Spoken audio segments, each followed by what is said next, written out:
E estamos aqui mais uma noite gravando em defesa da fé, eu e o meu pastor Liseu Fúvio aqui na Igreja Batista da Redenção Aliançada, na cidade de Americana. Nossa quarta edição? Nossa quarta edição, quarto programa para gravar aqui falando sobre assuntos escabrosos aí do meio religioso, tentando trazer luz de verdade para essas coisas, né, pastor? O propósito nosso é falar em defesa daquilo que acreditamos. Inclusive, eu queria aproveitar para agradecer, até eu estive vendo nos comentários, né? Você lembra o nome da pessoa? Luísa Waskov, acredito que seja esse nome. Queria agradecer a Luísa que entrou aí. Meu nome é Siri. Opa! A Siri falou aí. Porque acho que foi...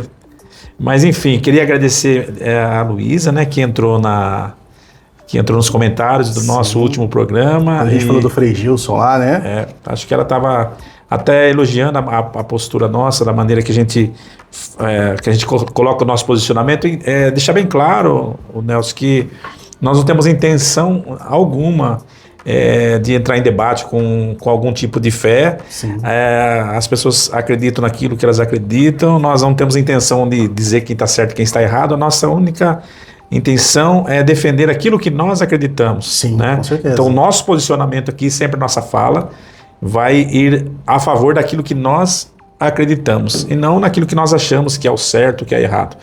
O que é certo e o que é errado, a pessoa pode até julgar como certo ou errado. Nós acreditamos e nós defendemos a fé que nós acreditamos, então nós estamos aqui para defender. Sim, sempre com esse é o nosso posicionamento, outros, sempre né? Respeitando as pessoas.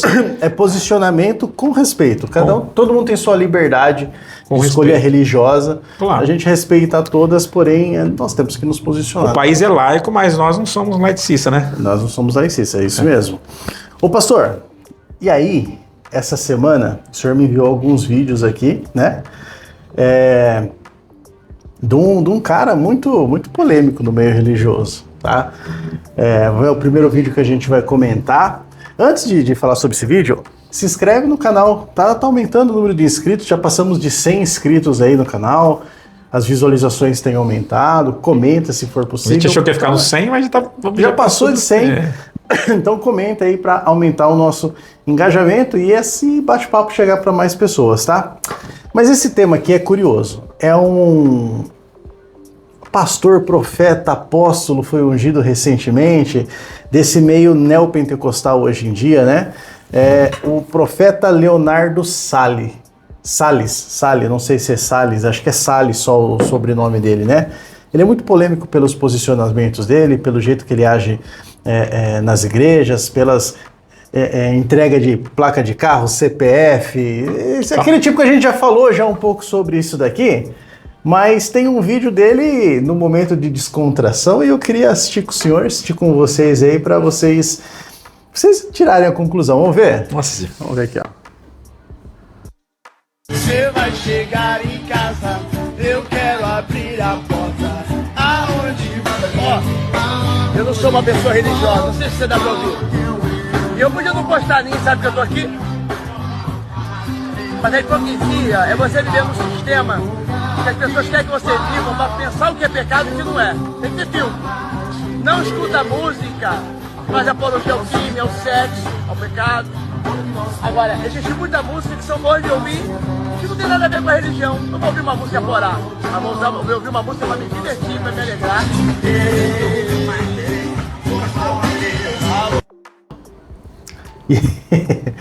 E aí, tem problema nenhum?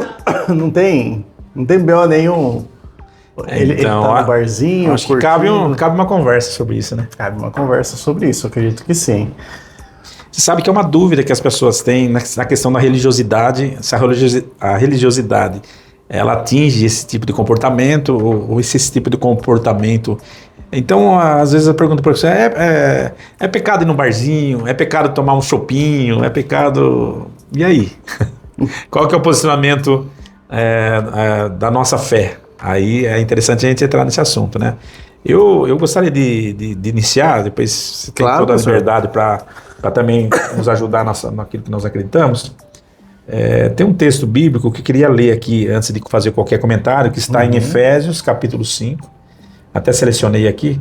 Eu vou ler algum desses versículos, porque o versículo-chave mesmo está no versículo de número 10.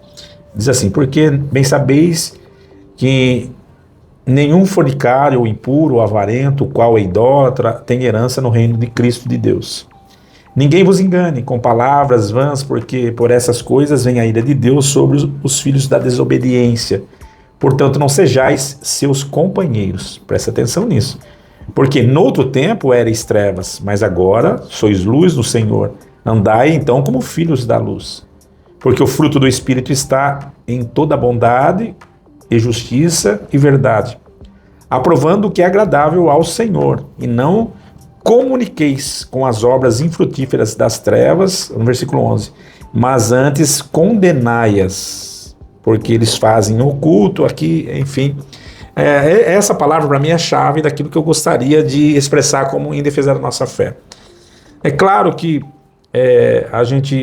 você analisando, a pessoa está num barzinho, principalmente um pastor, um líder, né? Famoso como ele, né? Poderia estar escondido. Primeiro que não tem como esconder porque ele é conhecido, ele já é uma figura conhecida. Sim. Mas mesmo que ele tenha essa ideia de que, ou algum irmão tenha a ideia de que não tem nada demais, vou estar num barzinho, não estou curtindo um som ali e tal. Mas a Bíblia, ela condena. A Bíblia condena, não no sentido de condenar como pecado. A Bíblia condena como posicionamento. Sim. Ela fala assim, vocês antes era desse meio, porque o que esse pessoal está curtindo ali não tem nada a ver com obras da luz. Você sabe que no meio de uma roda tem azaração, tem a questão da bebida, tem a questão dos vícios, tem a questão de obras, como diz ali, tem a lascívia, enfim, tem várias coisas que não condiz com aquela pessoa que não faz mais parte daquilo.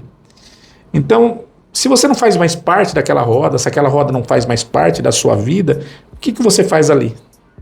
Se você já é parte de um povo que faz parte de uma luz, como diz a palavra. Então, a Bíblia fala, em algumas traduções fala, não vos associeis com as obras infrutíferas das trevas. Então, que me perdoe o Leonardo Salles, mas ele está totalmente equivocado e sendo um mau exemplo, péssimo exemplo, fazendo um exemplo comparando algo que como se fosse religiosidade. Não, isso não é religiosidade. Isso é algo desaprovado por aquilo que Deus quer conosco como filhos da luz. Isso é a imaturidade dele, né? É a imaturidade dele, e eu vejo assim, tem um outro cantor aí, também bastante conhecido, que ele traz esse evangelho fora da igreja, que eles atribuem a um evangelho liberal, né? Onde ele bebe vinho com os amigos, ali na roda de amigos. Quer dizer, você não é luz sendo trevas. Você só é luz nas trevas sendo luz. Então, eu não vejo com bons olhos um pastor, né, que todo mundo tem uma referência diferente de um pastor, não que seja não estou falando de hipocrisia, estou falando de luz mesmo. A Bíblia fala se a vossa luz deve resplandecer nas trevas, e a luz não deve ser colocada debaixo da mesa, porque debaixo da mesa não tem valor algum. Então eu acho que a luz tem que resplandecer no meio da luz. Estar ali curtindo uma música secular, sabe, mesmo que você não tenha nenhum tipo de vício, não condiz com aquilo que a palavra diz. Isso é uma associação com as obras infrutíferas das trevas, que flutuar nessa relação de você estar fazendo isso. Então eu vejo muitas pessoas pegando como exemplo Salles, não sei, pegando como exemplo, como que chama aquele cantor famoso? Kleber Lucas. Esse Kleber Lucas, ele foi uma bênção, né? É um péssimo exemplo para o cristianismo atual, principalmente para esse cristianismo que prega sobre santidade. Pô, a gente não pode tirar a santidade do meio do povo de Deus, porque a Bíblia diz assim, sede santos como o vosso Pai é santo. A obra que nós seguimos, ele é um caminho de santidade e de luz, não é um caminho de trevas. Então não tem como, não há uma associação entre as trevas e o filho da luz e o filho das trevas. Meu irmão, quando a Bíblia fala que quando você se converte, você sai desse caminho. Então não tem como a gente dizer que não, isso não tem nada demais, isso é normal. Não, meu irmão, isso não é normal, isso tem a ver sim, e a Bíblia condena esse tipo de relacionamento com o mundo. Pelo menos não é uma ideia pessoal, né? É claro que se você pensar de uma maneira assim, o que tem de mais? O que tem demais que a palavra condena. Tem muita coisa que não tem nada demais, mas que a Bíblia fala que você não faz parte daquilo. Né? Antes, a Bíblia diz que o prazer do cristão está na lei do Senhor. Está na lei do Senhor. Né? Está na lei do Senhor. E fala mais, né? A palavra que fala no Antigo Testamento, no Salmo 1, o que ela fala no Salmo? Você se lembra? Não? Salmo 1, capítulo 1, versículo 1. Eita. Vamos ver decor aqui. Coloca aí para você ver o que diz aí. Primeiro versículo do primeiro. Não vos assenteis. Eita, de cabeça aqui. Senhor, Salmo 1. Feliz é aquele que não segue o conselho dos perversos, não se detém no caminho dos pecadores e nem se junta na roda dos zombadores. Dos escarnecedores. Então, o que é um barzinho? A Bíblia fala assim, feliz é aquele que teme ao Senhor, que não se detém no caminho dos pecadores e nem se assenta na roda dos escarnecedores. Meu irmão, acho que eu não preciso falar mais nada. Sim. Né? E aqui fala de uma diferença entre aquele que serve a Deus e que não serve. Eu vi essa semana aqui, estava vendo um vídeo de um pastor comentando sobre aquela igreja, a casa que está fazendo uma balada gospel, né? A casa lounge chama. Eu vi isso aí. Tem um barzinho e tal, daí ele falou assim, é a onda do cristianismo que não quer parecer cristão. Eles querem parecer qualquer coisa, menos igreja.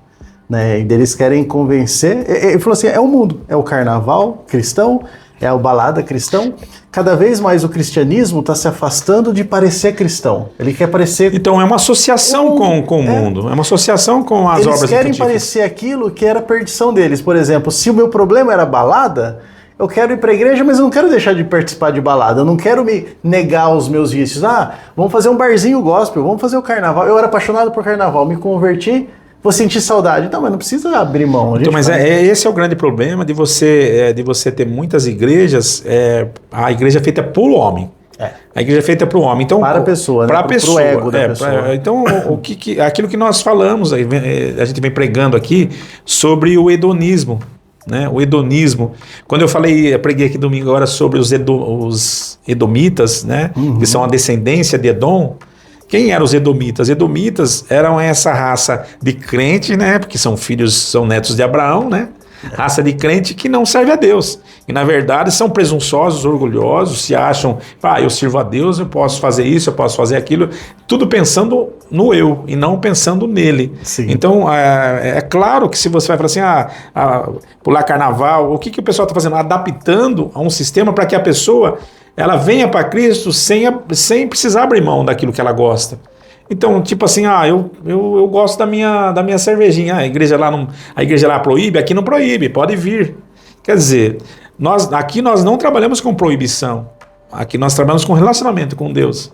E esse relacionamento, e a palavra vai te dar direção daquilo que é legal, daquilo que não é. Tem coisas, a Bíblia, eu sou muito aquela palavra que diz, tudo aquilo é me lícito, mas tudo me lícito, mas nem tudo me convém. A gente tem que ver aquilo que convém, né? A gente tem que ver aquilo que convém à nossa vida. Acho que eu me confundi um pouco no versículo, mas é mais ou menos isso que quer dizer. Isso aí. Porque só para poder fechar essa minha fala, é que essa ideia de criar ambientes para o meu jovem, criar ambientes para a pessoa, então é uma maneira, entre aspas, de se pregar esse evangelho permissivo, é a maneira de você dizer que Cristo aceita todo tipo de pessoa e de todos os jeitos. Eu acho que é uma meia-verdade. Cristo ele aceita todo tipo de pessoa, de todos os jeitos, mas desde que passe por um processo. Sim. O processo daquilo que a gente vem falando, do novo nascimento, da transformação. Da inversão de pensamento. A Bíblia fala, quem fazia isso não faz mais, quem praticava isso não pratica mais. Quer dizer, essas ideias, né? Essas ideias que a pessoa tem, não, eu posso servir a Deus e continuar com meu amante, continuar adulterando, continuar pecando. Eu gosto da frase que diz que o evangelho é contra a cultura. Se o mundo prega isso, o evangelho é contrário. É contramão. Então, se a minha vida antes de Cristo era vida de balada, eu não vou querer viver vida de balada na igreja. É o contrário, eu vou viver uma vida diferente, né? Exatamente. Você sabe que a minha posição... Porque a alegria do mundo está nessas coisas, né? Tá nessas coisas. O senhor me mandou esse vídeo aqui, e assim que eu assisti esse vídeo, eu demorei para chegar a alguma conclusão. Precisei assistir algumas vezes para entender... A igreja, ela é reconhecida até pelos ateus, pelo trabalho a gente fala que é a ação do Espírito Santo, mas os ateus falam que é um trabalho de resgate do ser humano, né? A igreja, durante todos esses séculos, ela é conhecida por transformar vidas. Famílias onde a pessoa era alcoólatra, a igreja resgata, né? Tira pessoas das drogas, tira pessoas da vida de prostituição, tira pessoas dessas vidas. E a igreja era o maior hospital do mundo, né? As pessoas vêm para a igreja para se curar. E aí que você imagina na igreja desse camarada, se tem pessoas que são ex-alcoólatras, ex-frequentadores de bar, que nem aquele lá, né? E a gente sabe que para quem já viveu escravo dessas coisas, você pode até mortificar a sua carne, mas a vontade pode ser que esteja lá. E aí o seu líder, o cara que era para ser a referência, né? O pastor é colocado como a referência e o guia espiritual da igreja. Isso aí é claro. Ele parece num barzinho dizendo, meu irmão, não tem problema não. Você tá aqui de boa. Não estou vivendo religiosidade. Para ele, pode ser que não. Mas pro irmão da igreja dele... Ele pode servir de tropeço, de escândalo. Porque era nesse ambiente onde ele tinha a prostituição, lascívia, bebida, droga. É nesse ambiente. Não, eu tô aqui de boa. Mas ele como referência, eu lembrei de Romanos 14, que fala para... Aceite os que são fracos na fé. Não discuta sobre coisas que é certo ou errado, sabe? Porque assim, para a pessoa que é fraca na fé, você tem que levar ali com todo cuidado. Por exemplo, se o irmão crê que é errado comer alguma coisa, o outro, porém, que é mais fraco, come somente legumes e verduras. Ele fala para não fazer, né? Fala que não fazer, não trazer essa questão aí. Ele como referência, como líder de uma igreja, se for uma igreja de verdade, aquela que ele tem, se não for apenas um templo de arrecadação de bens para ele, se for uma igreja que está pensando em cuidar de vidas, ele devia se preocupar. Falar, olha, para mim não tem problema. Eu posso vir num ambiente desse que está tudo bem. Só que eu sei que na minha comunidade tem pessoa que luta contra o vício do alcoolismo, luta contra o vício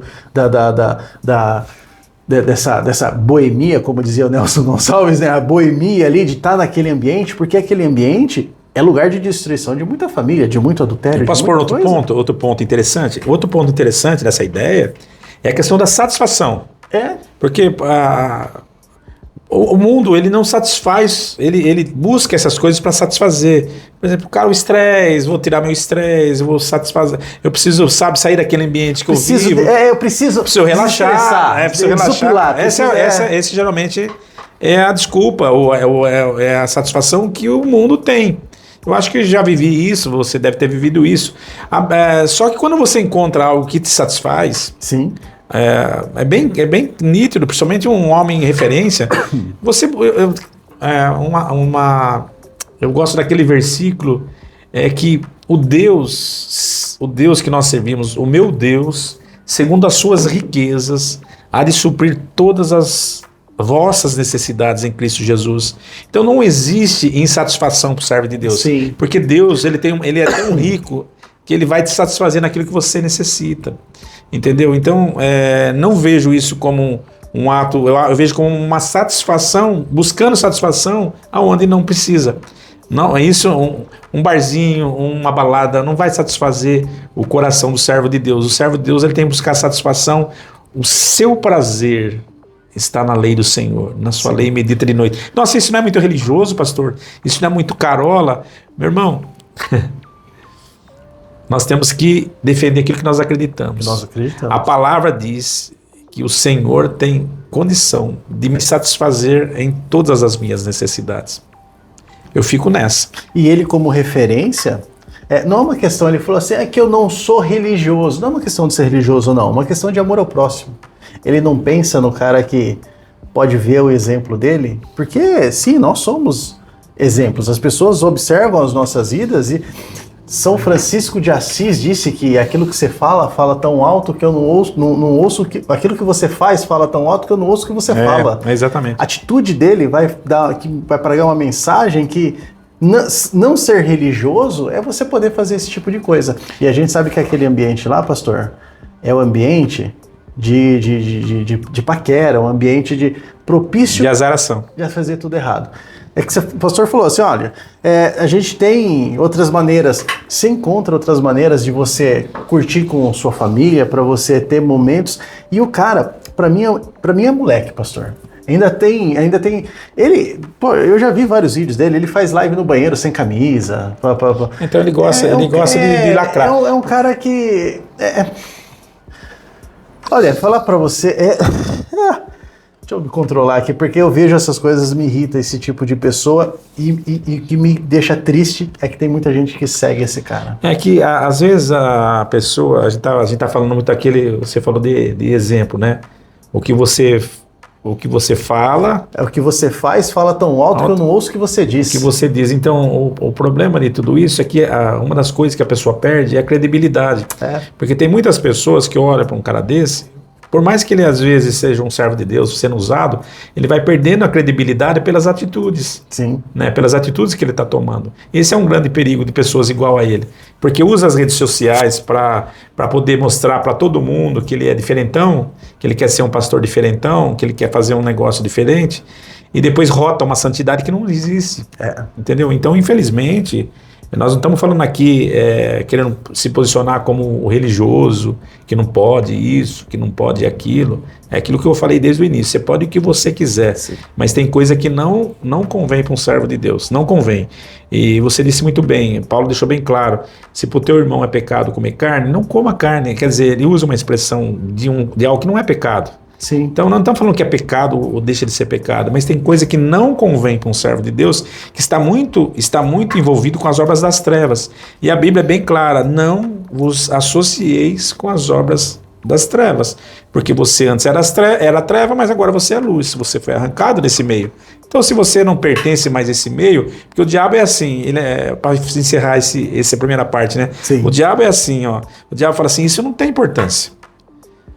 Por que você está sendo ignorante? Por que você está sendo religioso? O mesmo diabo que te fala que não tem importância, quando você faz parte disso, ele vai te acusar. Fala, o que você está fazendo aí no meio de tudo isso? Você não é o pastorzão? Você não está no meio desse? Então, a Bíblia fala para você não dar lugar para o diabo. Então, eu acho que essa é uma maneira da gente entender que, sim, não é apropriado um servo de Deus estar numa rodinha... pode ser pastor, pode ser quem for, não está numa rodinha de samba, numa rodinha de pagode, numa rodinha de música popular, porque as pessoas gostam, né? Porque ali não é um ambiente, um lugar para que um servo de Deus esteja. Isso aí. Pastor, deixa eu fazer uma pergunta. O senhor já tomou uma bomba estelar? Já tomou um passe de luz evangélico? Eu mandei esse vídeo pra você porque eu quero comentar um negócio aqui. Vamos lá. Eu preciso ver esse vídeo aqui, rapaz, isso aqui é interessante. Como que é bomba estelar? Bomba estelar, ó, vamos colocar aqui para assistir. Pode colocar. Aqui, ó. Esse com você.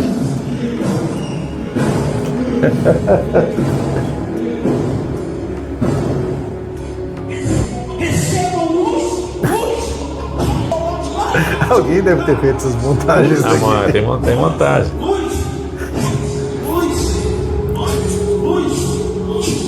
Você conhece esse pastor?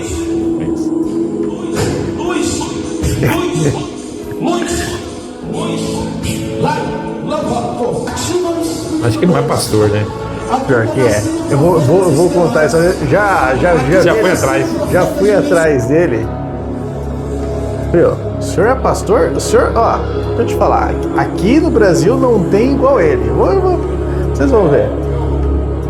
Ele é um giraia, né? Ele tem vídeo dele, ele é uma igreja séria, ele é apóstolo, né? Tem a esposa dele que é apóstola, e ele recebeu uma revelação de um anjo para evangelizar os outros planetas. Então ele é um herege, né? Ele tem que evangelizar os outros planetas. Eu vou trazer esses outros vídeos pra gente comentar. Mas loucura, eu vi esse vídeo. Ah, meu Deus! Para mim, exatamente, comentar sobre esse tipo de comportamento, desse exagero que a gente vê nas igrejas, né? É claro que tem muitas pessoas que não vão gostar do que a gente vai falar, mas a gente está aqui para defender a nossa fé. A Bíblia diz que o nosso culto ele é racional. Sim. Ele não é porque ele é racional que ele é um culto, tem que ser necessariamente um culto frio, como a turma fala.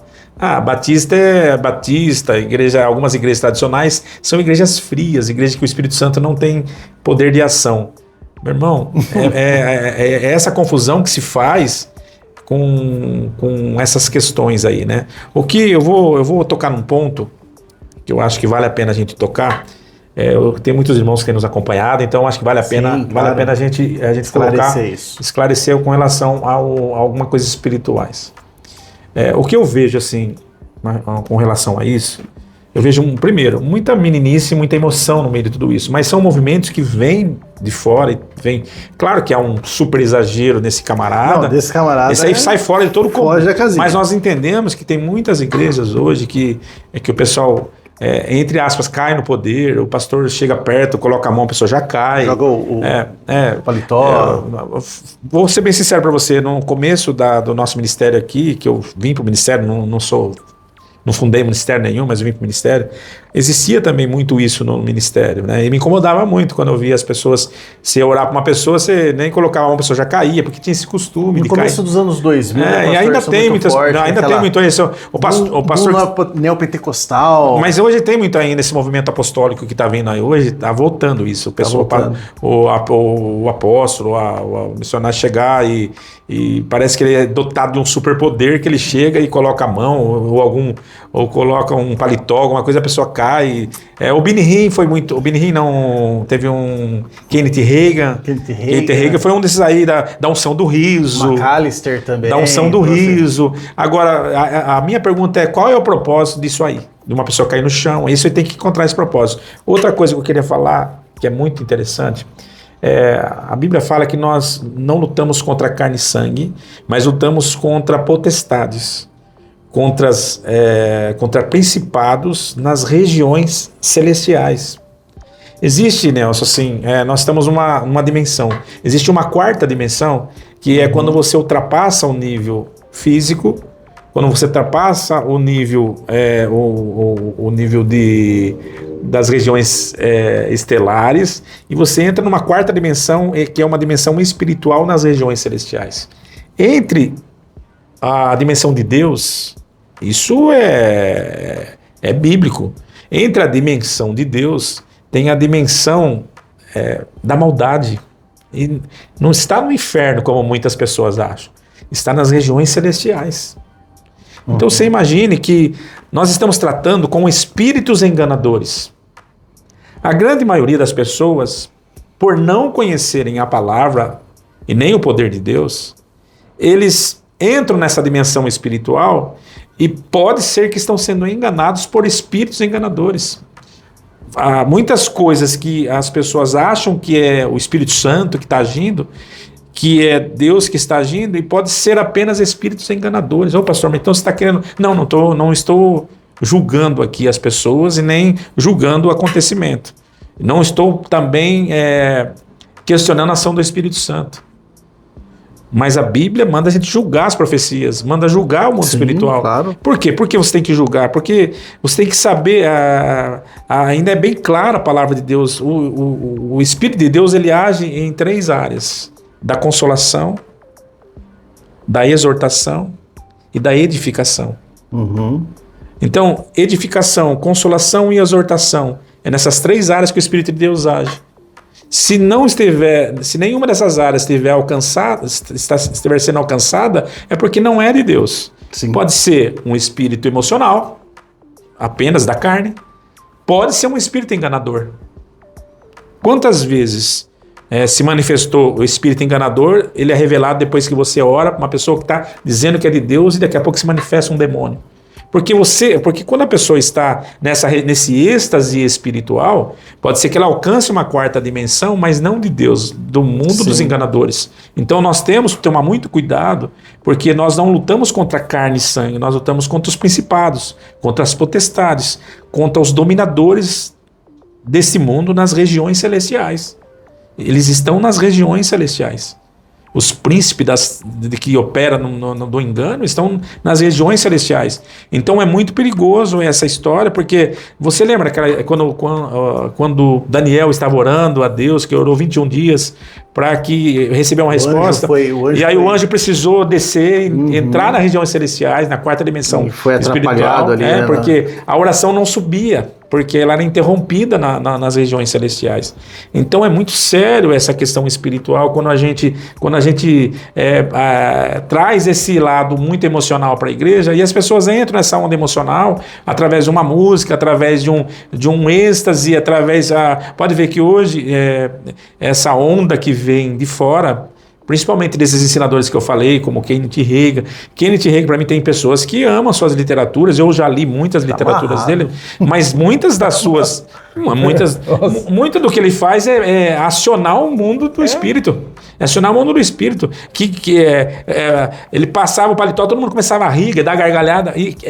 O que levava isso a alguém à mudança de vida? O que leva alguém a cair no chão em mudança de vida? É isso que eu ia falar para o senhor. Pastor, para mim, Deus não age sem propósito. E o Espírito, ele tem um propósito. Eu vejo esse caso das pessoas caindo e a palavra que me vem à mente é assim, o povo gosta de pão e circo, sabe? É um picadeiro onde tem um cara mostrando isso daqui é a ação do Espírito Santo. E daí a gente vai nas igrejas. Eu nos anos 2000, eu era recém-convertido, tinha 16, 17 anos, né? E eu participei de algumas igrejas. Na igreja que eu fazia parte na época, estava tendo esse movimento neopentecostal de trazer gente que orava. E eu já fui em cultos onde as pessoas colocavam a mão e caía, e o cara veio orar para mim, eu não caí, e ele começava a me empurrar assim, ó, ele começava a me empurrar e eu começava a empurrar de volta. E aí só que eu percebia que tem muito aquele efeito manada. Muita gente não quer cair, mas o cara caiu...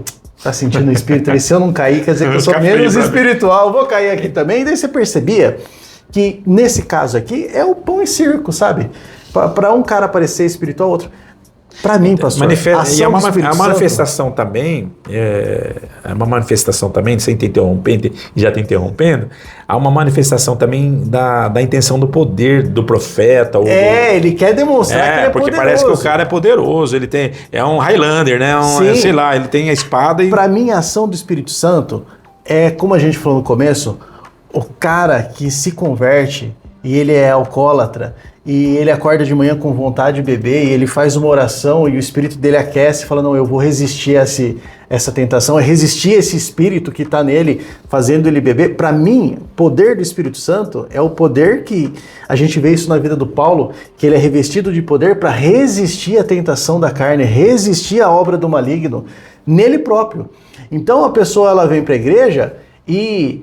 a igreja começa a chorar, cair, dar risada, virar de cambalhota, e eles consideram isso do poder do Espírito Santo. Só que sai da igreja, a vida que segue do mesmo jeito. Mas o cara que vem para a igreja, muitas vezes, numa igreja como a nossa, que o senhor fala que, não vi tudo isso daqui, só que ele vai para casa e o Espírito Santo vai com ele e vai revestindo ele de poder para resistir, vai enchendo ele de poder para resistir o inimigo que está ao redor dele tentando tragar ele, levando ele de volta para o inferno. E aí o poder do Espírito Santo, você vê, o cara que quer pecar, o cara que tem facilidade para pecar, ele não peca. Por quê? Porque o Espírito Santo está ao lado dele, fazendo ele se segurar. Por mais que, parece que daí, quando o cara quer segurar, parece que as tentações vêm mais fácil, é mais fácil o pecado, né? E o cara consegue resistir. Eu não consigo... Mas sabe onde está o erro? Essa palhaçada que esse cara está fazendo. Sabe onde está o erro? Porque as pessoas associam o Espírito Santo a poder. Sim. O Espírito Santo não é uma força. O Espírito Santo ele tem poder. Claro, nós estamos falando de uma pessoa. É uma pessoa. Uma pessoa.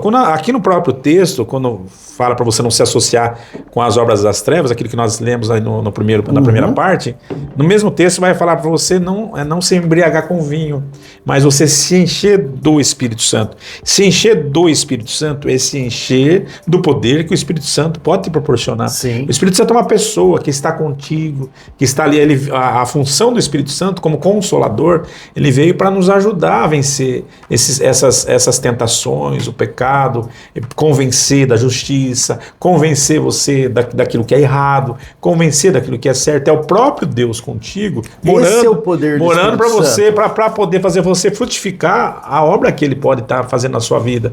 E é claro que os dons, É claro que o falar em línguas, é claro que a manifestação dos dons através do Espírito Santo na sua vida, ela vai se dar conta, porque é ele que vai estar, não se trata de você, se trata dele.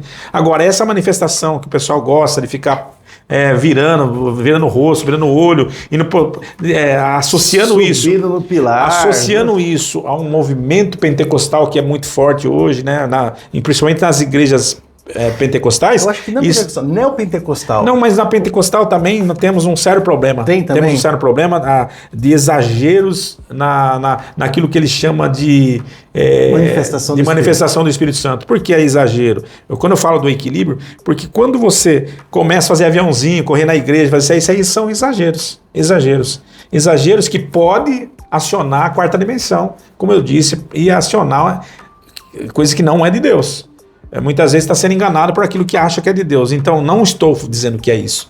Não estou falando que a igreja pentecostal é isso, porque eu também sou pentecostal. Mas eu costumo dizer que sou pentecostal equilibrado, conforme a Bíblia nos ensina. A Bíblia fala que o nosso culto tem que ser racional. O culto não pode ser esse culto maluco que todo mundo fica gritando e ninguém entende nada. Você não sabe o que está pregando. Se você acabar um culto desse, o cara sai todo chorando, sai todo emocionado, mas ele não consegue lembrar de uma palavra que foi pregada naquele culto. Sim. Então, qual é a razão desse culto? O culto, ele é racional. E isso não quer dizer que o racional pode te levar à emoção. Quantas vezes eu não me suportei pregando mesmo e tive que, em determinado momento, parar porque o meu físico não suportou aquele impacto de poder do Espírito Santo, que eu também tive que falar em línguas, claro, contido, não porque eu sou contido, porque eu sei que o culto é racional. Na igreja tem pessoas que não entendem essa obra espiritual e não é obrigado a entender. Então, de repente, se eu fico manifestando o espiritual na igreja, isso eu estou aproveitando para dar um recado já mesmo, né? No meio de um culto racional, o que isso vai gerar? Que confusão é essa que as pessoas podem sair do culto não entendendo nada e ainda falando mal daquilo que eles estão vendo? Quantas pessoas que já disseram assim, mas isso que eu estou vendo eu vi muito no candomblé, vi muito no macumbaria. Por quê? Porque não tem nada diferente de uma pessoa sendo possuída por um espírito. Então esse é o grande problema. A gente acionar essa quarta dimensão através do Espírito sem conhecimento e um enganador aproveitar e vir se passando como um anjo de luz ou anjo de Deus e aproveitar disso e enganar as pessoas que estão envolvidas no culto. Então a gente tem que tomar muito cuidado, ter discernimento. A Bíblia fala para a gente buscar o discernimento do espírito. Sim. Para você ver que esse tipo de espírito está atuando no vosso meio. Eu tenho buscado muito isso na minha vida. Deus tem me usado muito nessa questão. Tem pessoas que consideram a minha palavra como uma palavra de um pastor frio. Já ouvi muito isso.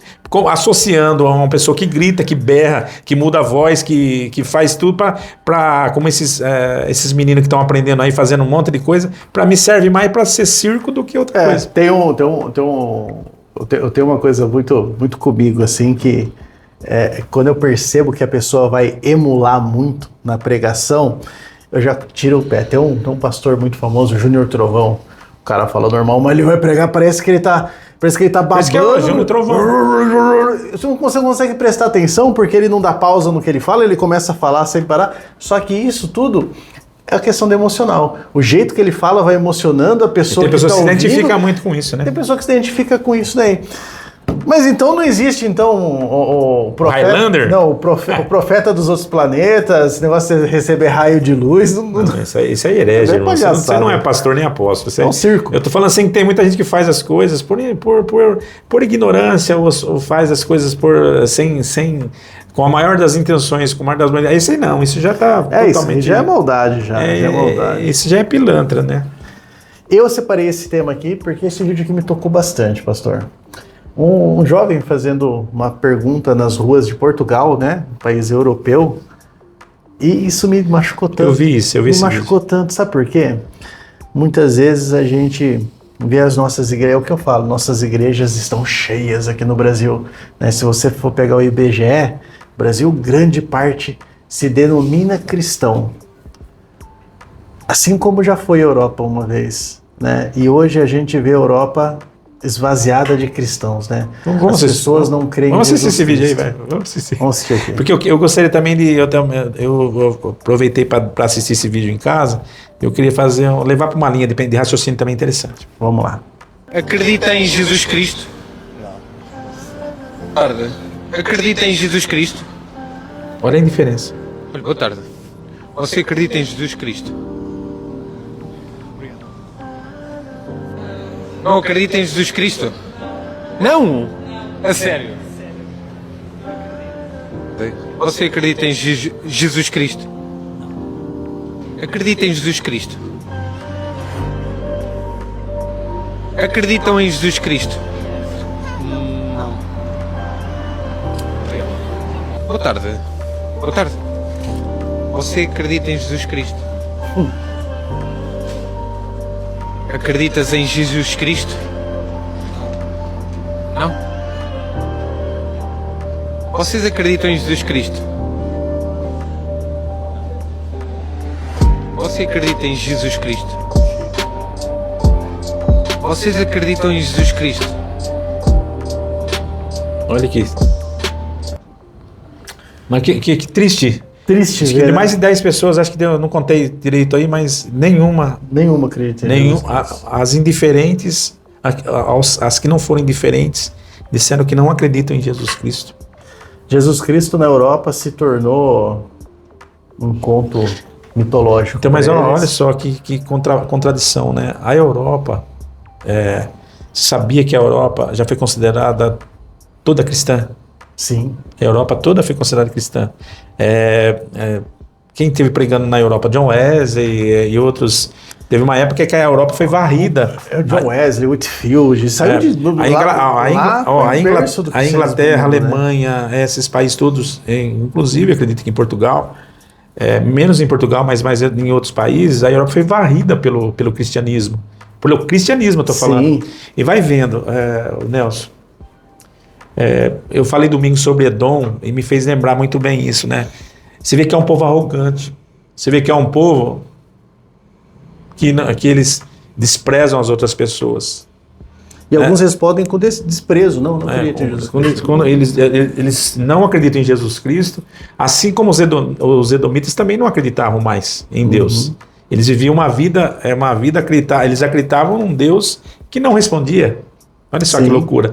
Eles associaram com outros deuses. O que aconteceu com a Europa foi o que? Houve uma onda que varreu a Europa, que muitas pessoas se converteram, só que vai entrar num ponto que você vai entender o que eu estou falando. A Europa foi muito abençoada por Deus. Deus abençoou muito financeiramente a Europa. A Europa se tornou, hoje é considerado o primeiro país do mundo por causa das condições que foram abençoados esses países. A Europa, ela recebeu essa onda de bênção de Deus por causa do cristianismo naquela época e se tornou um país rico. Sim. Só que, infelizmente foi aquilo que Jesus disse. Quando Jesus disse assim, dificilmente um rico herdará o reino de Deus, Jesus não disse isso porque ele não ama os ricos. Porque a riqueza, ela toma outro lugar. Ela toma o lugar de Deus. Jesus deu o nome desse Deus de Mamon. O Deus Mamon, o Deus das riquezas. E infelizmente, onde existe muita fartura, existe muito recurso financeiro, existe muitos recursos, você não depende de Deus. Uma das coisas que faz a pessoa depender de Deus é a sua necessidade. A hora que, se o Brasil se tornar um país, pode ver que só para tentar colocar o raciocínio de uma maneira legal, se você pegar os países pobres, a maioria dos países pobres são muito religiosos, ou para o lado de algo que eles não conhecem, ou para o lado do cristianismo. O Brasil, hoje ele vive um pseudo-avivamento, mas também já tem mudado isso, porque a prosperidade entrando numa nação, a primeira coisa que essa nação faz, ela é se esquecer que existe um Deus. As pessoas, é nítido, as pessoas assim, você acredita em Jesus Cristo? Não, porque eu não preciso dele. Eu não preciso de Jesus. Eu tenho o meu dinheiro, eu tenho meu emprego, eu tenho minha condição. Isso é próprio de Edom, cara. É próprio de Esaú, que vivia momento e não vivia eternidade. Sim. Essas pessoas aí, eles nem sabem que tem uma eternidade. Infelizmente. Então, a gente pregando o evangelho para a África, pregando o evangelho... Eu acredito que na África hoje tem muito mais convertidos do que na Europa. Sim. principalmente nessa geração. Se você 10 pessoas, das 10, ninguém acredita. E não é só impressionante. esse vídeo, tem vários vídeos demonstrando isso, né, pastor? A Europa, ela começou a se afastar do cristianismo. Eu acredito que quando o cristianismo começou, os seus líderes começou a se misturar muito com política, com questão, a gente viu ali a igreja na associação, Alemanha, né? a igreja na Alemanha, né? Grande parte do nazismo foi apoiado pela igreja na Alemanha. Começou-se a associar movimentos políticos e a política. E ela assim, quando ela se importa com o movimento político, ela acaba. Você vê que o cobertor curto, não dá para você cobrir o pé e a cabeça ao mesmo tempo? A igreja ela foi chamada para uma missão no mundo. Quando você começa a se importar com as outras coisas, você esquece do fundamental, que era as pessoas, que era a vida das pessoas, que era cuidar. E a igreja começa a se meter em política, se meter em movimentos políticos, se preocupar com o poder, se preocupar com o Estado. Assim como a nossa igreja no Brasil hoje tem. A gente tem uma igreja que é muito política, né? Uma igreja que vai... a gente viu domingo agora, né? Domingo passado agora, fazendo... O Silas Malafaia fazendo movimentação por um lado político, uma igreja que abraça um lado político e acaba cobertor curto. A gente foi chamado para ter uma missão na Terra, que é salvar as pessoas do inferno. Mas esse esfriamento, Nelson, também ele tem a ver com a relação, essa frieza, né? Por exemplo, da Europa. Se você pegar... Eu tive a oportunidade de andar pela Europa, conheci vários países uma época atrás. E a minha curiosidade foi ver que, eu queria ver de perto, né? Mas não existe igreja na Europa. As igrejas que existem são pequenas, ortodoxas, igrejas tradicionais. E as igrejas que eram igrejas avivadas hoje são pubs. São barzinhos. Parece que o pessoal está querendo fazer isso, né? Voltar de novo. Porque nós somos uma cópia daquilo que foi a Europa. O pessoal está buscando o que é a Europa. Se a gente não tomar cuidado, estou falando na minha geração não, porque a minha geração, graças a Deus, a maioria da minha geração, ou são homens de Deus, são pastores, pessoas que realmente se converteram. Eu conheço muitos da minha geração que hoje são os pastores da igreja, mas eu temo pela próxima geração. Tem uma próxima geração aí que muito provavelmente vão fazer das nossas igrejas pub. Vão fazer da nossa igreja um clubezinho. Vamos fazer da nossa igreja ponto de encontro para falar de Jesus e para tomar uma cachaça junto. O senhor falando de Edom agora há pouco. Só para poder concluir aqui o meu raciocínio. Então, o que acontece? Para mim, eu vejo com muita tristeza. Por exemplo, você vai... eu tenho uma moça que era da nossa igreja há uns 15 anos atrás, e ela casou e foi morar na Espanha. Depois de um ano morando na Espanha, ela ligou um certo dia para mim, chorando. Falando, pastor, como eu tenho saudade da nossa igreja, como eu tenho saudade daquele calor humano, como eu tenho saudade dos irmãos, saudade da ceia, saudade das suas pregações, saudade daquele calor cristão que nós vivíamos. Pastor, eu procurei igreja na Espanha, procurei. Eu estou indo numa igreja hoje, um negócio gelado, pessoas que não se cumprimentam. Você viu aí? Sim. Pessoas frias, pessoas que você não chega perto, não quer saber da sua vida, não quer. Ela falou assim: estou vivendo aqui, porque a minha maior depressão aqui não é a vida, porque aqui é o primeiro mundo, mas a minha maior depressão é ver que eu não tenho mais a minha igreja. Olha só que louco isso. Isso estou falando de coisa de 15 anos atrás. Hoje está muito pior, muito pior. Eu tenho relatos de pessoas que meu irmão mora em Portugal. As igrejas que tem lá são de brasileiras. Porque o próprio português mesmo, natural de Portugal, ele é frio. Ele é frio. Isso é uma frieza tremenda. Você conclua, por favor. O senhor falou de Edom, né? E eu estava pensando aqui. O senhor compraria algo? Se eu chegasse e falasse que algo é bom, ó, eu compro e eu uso. O senhor compraria, porque é uma boa propaganda, né? A religião que mais cresce na Europa é o islamismo. Antes era o cristianismo. E o cristianismo cresceu muito lá atrás, quando os cristãos morriam pela sua fé, né, pastor? O cristianismo surgiu, né, lá na igreja de Atos, os cristãos morrendo por aquilo que eles acreditavam. O cristianismo se tornou grande, se tornou poder político, E hoje em dia, o cristianismo, se ele não me serve, não serve para mim. O cristianismo existe na filosofia de Edom lá, né? Para atender os meus desejos. E esse cristianismo não vai atender seus desejos, porque Deus não é o gênio da lâmpada. As pessoas se afastaram do cristianismo. Daí veio uma outra religião, o islamismo, onde as pessoas estão dispostas a morrer pelo seu Deus. Estando certo ou estando errado, a gente vê pelo mundo pessoas que colocam bomba no corpo e acreditam que aquilo lá vai ter 10 virgens no paraíso e eles se matam por conta da sua fé.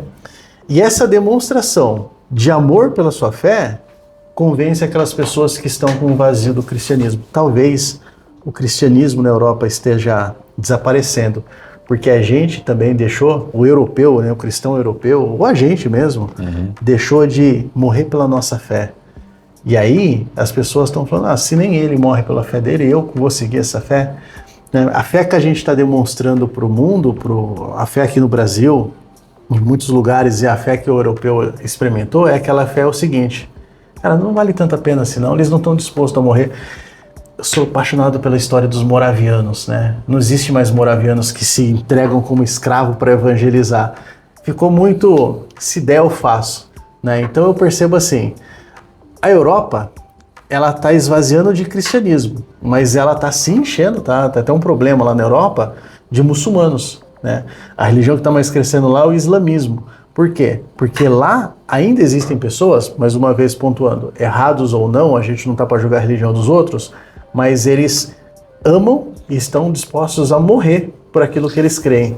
E a gente passou desse ponto. Então, acho que a gente tá tão interessado no nosso bem-estar que a gente não morre mais por nada mais. Então, eu acho que para fechar essa nossa conversa, eu queria só pontuar o seguinte.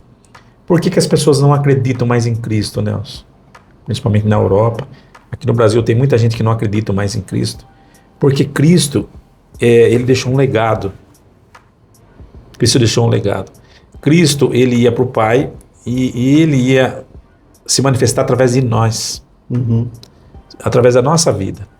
As pessoas só acreditam em Cristo quando ela vê Cristo em alguém. Então, por que as pessoas se tornaram cristãos no passado? Esse nome veio perpetuar até os nossos dias de hoje. Porque o cristão, na verdade, era o pequeno Cristo.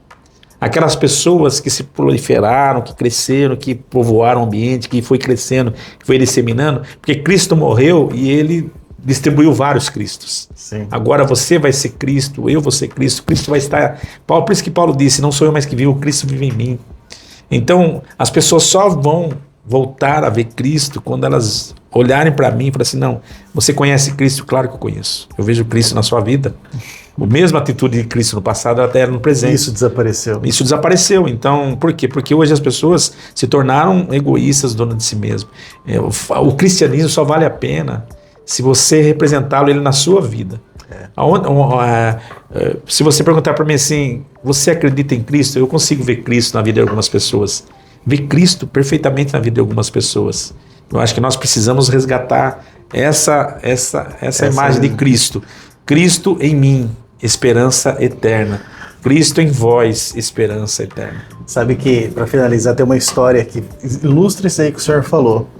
Mahatma Gandhi, já ouviu a história de Gandhi, né? Certa vez ele ganhou uma Bíblia e ele começou, o Mahatma Gandhi, para quem não sabe, é o líder do hinduísmo na Índia, né? O maior líder religioso e político que a Índia teve. E ele ganhou uma Bíblia, ele começou a ler sobre Jesus Cristo, ele se apaixonou por Jesus Cristo. Ele ficou encantado com a história de Jesus Cristo. Para ele dizia que era o maior homem da história e ele queria conhecer mais sobre Jesus Cristo. Ele foi até uma igreja e nessa igreja ele foi maltratado e foi tratado com preconceito pelo pastor da igreja. E daí ele falou, ele disse, não, Jesus Cristo é maravilhoso, mas seus seguidores não. Assim, eu queria o Cristo que eu li na palavra, mas o que os seguidores mostraram não era isso, então, né? A oportunidade de evangelizar a Índia. Então, infelizmente, Cristo para a religião, ele continua na cruz. É isso mesmo. Mas para nós ele já ressuscitou e ele está vivo. Então Nossa. nós precisamos representá-lo de verdade, né, Nelson? Então eu acho que essa é uma boa reflexão para a gente poder analisar. É com muita tristeza que eu vi esse vídeo aí, de todas as pessoas que foram entrevistadas ali, ou que foram perguntadas, todas elas, não teve uma que falou assim, não, eu acredito em Cristo, em Jesus Cristo. Nenhum. Como eu disse, aqueles que não responderam foram indiferentes. E aqueles que não foram indiferentes responderam que não acreditam nele. Então, imagine como que ele vê isso, né? Que nós possamos aí, através da nossa vida, né, representá-lo de verdade, né? A gente falou sobre profeta que revela a placa e estava no barzinho, sobre o cara que solta raio pelo olho e bomba de luz. O Highlander da fé. E para finalizar, você é chamado não para ser isso, para ser como Cristo. Como cristão, a sua única função é ser um pequeno Cristo. Se a gente for pequeno Cristo, o mundo vai ser influenciado. Agora, para fechar mesmo, isso demonstra que a nossa igreja não está fazendo diferença nenhuma na Terra. Sim. Não está fazendo diferença. Aí vem aquele versículo. Será que quando o Filho se manifestar, ele achará fé na Terra? Será que quando o Filho se manifestar, ele vai achar alguém que acredite nele? A gente fecha esse vídeo com essa triste informação. Oxalá aí que nós tenhamos aí ainda pessoas, por isso nós precisamos investir nas nossas crianças, nos nossos jovens, nos nossos adolescentes, insistir neles, mesmo que a igreja, que a nossa igreja, que a sua igreja aí que está assistindo não seja uma grande igreja, mas que você faça a diferença na sua igreja, porque é isso que vai manter a fé nessa pessoa maravilhosa que é o nosso Cristo. É isso aí. Vamos lá. Vamos lá, pastor. Muito obrigado por esse bate-papo. Não se esquece de se inscrever, de compartilhar esse vídeo, deixar o seu comentário, sua opinião. É muito importante pra gente, tá bom? Que Deus abençoe a vida de vocês. Até a próxima. Deus abençoe vocês. Até a próxima. Foi muito bom, muito legal estar mais um tempo com vocês. E da próxima semana tem mais. Nós vamos estar preparando alguns outros assuntos para o nosso bate-papo, nossa conversa. E haja assunto. Haja assunto. Tchau, tchau. Tchau.